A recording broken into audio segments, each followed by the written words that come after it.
Hi,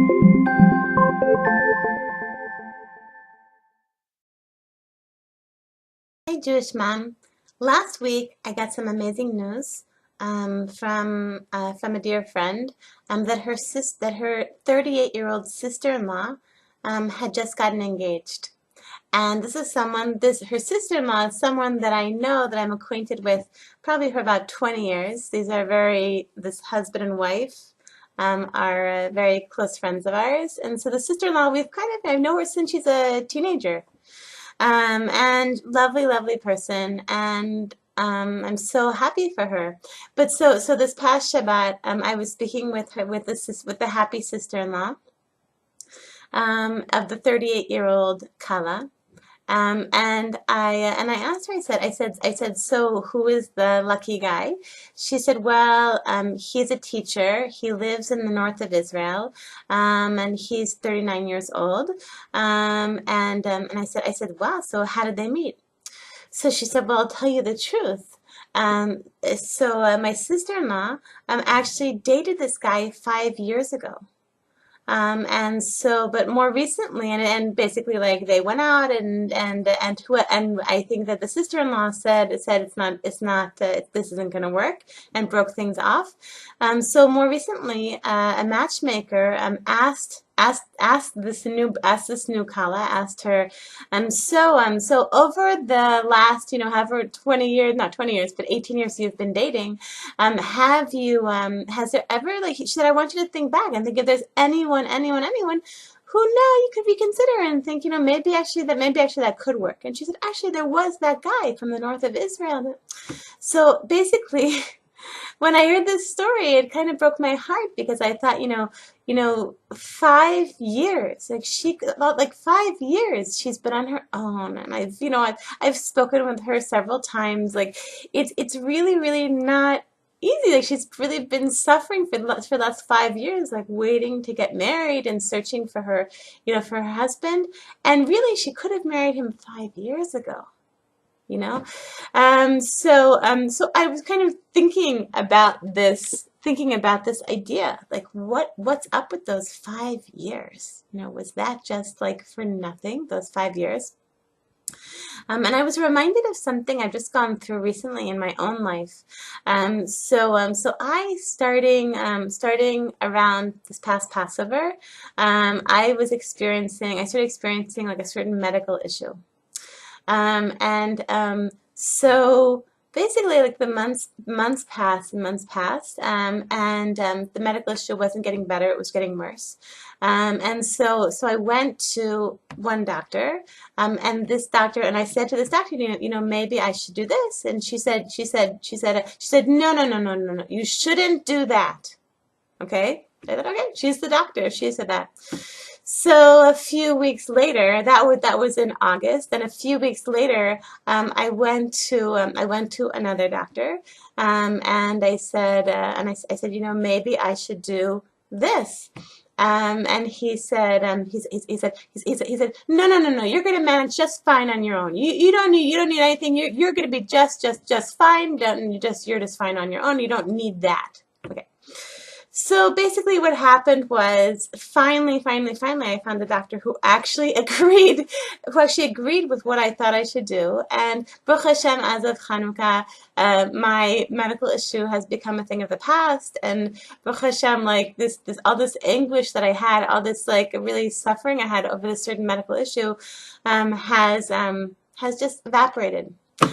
So I can look back and I could think, I saw, like, if someone had listened to me, if that female doctor or that male doctor, would have listened to me, back then, it would have, would have agreed with my perception of the situation, it would have saved me several months of real suffering. And it's like, why did I have to go through however many months of suffering because of this medical issue that wasn't being taken care of by, like, okay. So I had an interesting experience this past Chanukah, which actually was Chanukah for me. It was like when I basically saw my own personal redemption from this issue. So on Chanukah, I went to my friend's bat mitzvah. I'm sorry, the bat mitzvah of her daughter. and when I was there, I ran into my neighbor. And my neighbor has been married for 20 years without children. And so we're talking, and she said, you know, I want to tell you that I'm actually expecting. I'm in my 6th month. And I was like, what? And like right away, of course, like I got goosebumps all over my, I couldn't believe it. She's expecting her first child on her 20, like around her 21st anniversary. So, so I had a thought. Um, so something interesting is that so I have a list of people that I'm davening for. I have people that I'm davening for a for that they should be health sick people that should be healthy. I have a list for people who need a shidduch. I have a list of people who also people who are having fertility issues. And this woman, my neighbor, has been for the last 2 years has been on my prayer list. And the interesting thing was that it occurred to me, and maybe this is completely my imagination, but the truth is, what happened was because I was going through my own medical issue, I ended up going all the time to daven at different places. I was going to different kivrei tzadikim, like different like graves of holy people. I would go to the kotel more often, and basically I was, several times a week because of my own struggles. I was going often, much, much more often than usual. And when I would go and I'd pray for myself, the first thing I would do is I would pray for all of my names. Pray for all these people I was davening for. And right then, right at that time, if I do like the math, like that was in June, around June was when my neighbor got pregnant, which is right when, like the height of my whole problem, when I was going to daven all the time. And I was like, whoa, like maybe it was, maybe Hashem had orchestrated this whole thing that was extended, like the timing was extended longer, because I was supposed to daven for this person. Like I was supposed to daven for this person so that they would experience this real miracle. And so, I'm just saying this, like, who knows? Like, I might can be completely wrong. Maybe this is completely off. Maybe you're thinking, kind of, Jenny, you're completely insane. But what I do believe is I like just like this experience. It makes me think like all the things that we don't know about, all the considerations, all the things that are happening that we don't know. We don't understand why things are happening, like the benefit of things.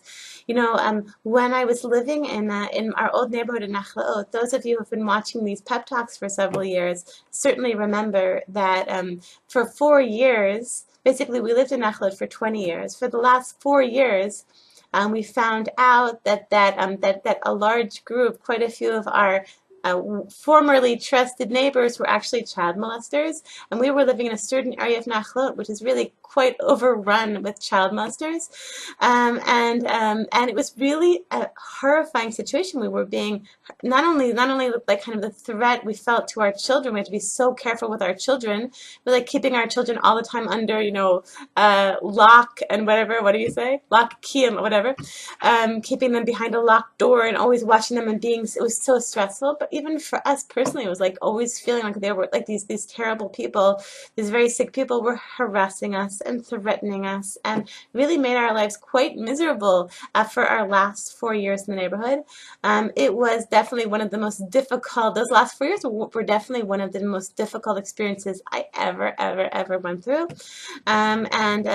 And so, but for various reasons, quite a few families in the neighborhood left right away when the story blew up about like the pedophiles, the Nachlaot pedophile ring.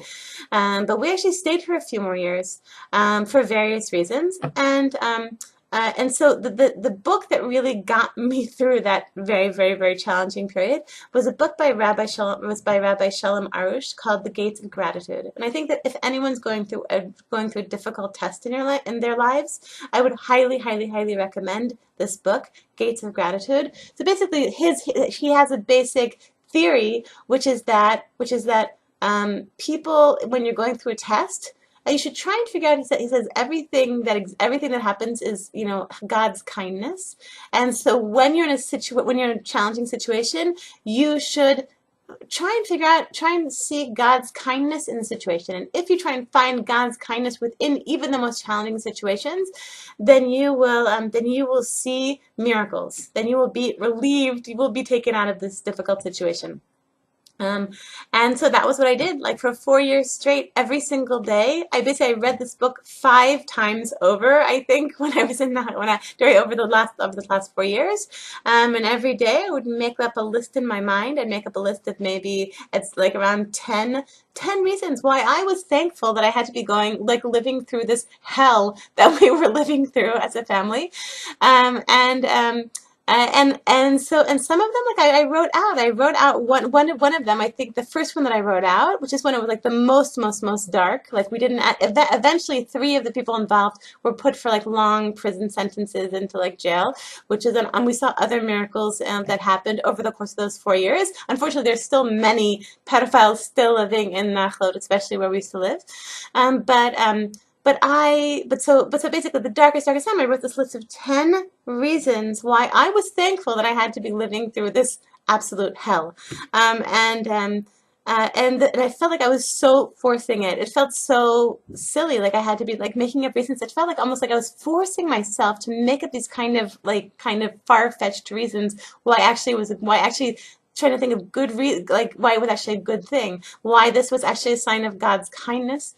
And now, after recently, a friend wanted to borrow this book from me, and I opened it up, and I opened up kind of the flap where I'd written that original 10 reasons, and it just made so much sense. Like afterwards, with the perspective of 5 years behind me and having left the neighborhood and saw what happened afterwards, I said, like, really, it was true. Like there really was, like I experienced a lot of kindness, a lot of goodness in that horrific situation.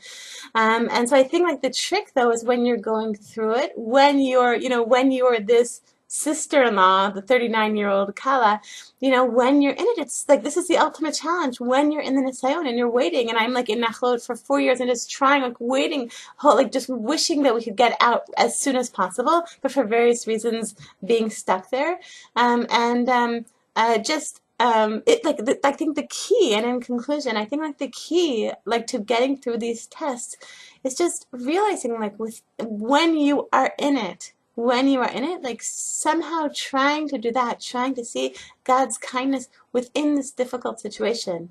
And so going back to like like the 5 years, and I'm certain like this, I'm certain like that if we spoke with her, that if I spoke with this sister-in-law, I'm certain that if I said like what like and or at least looking back, when she's married, that I think that she will be able to if she thinks about it, she'll be able to figure out some reason within those 5 years, the blessing of those 5 years, the blessing of the 5 difficult years of waiting for her husband.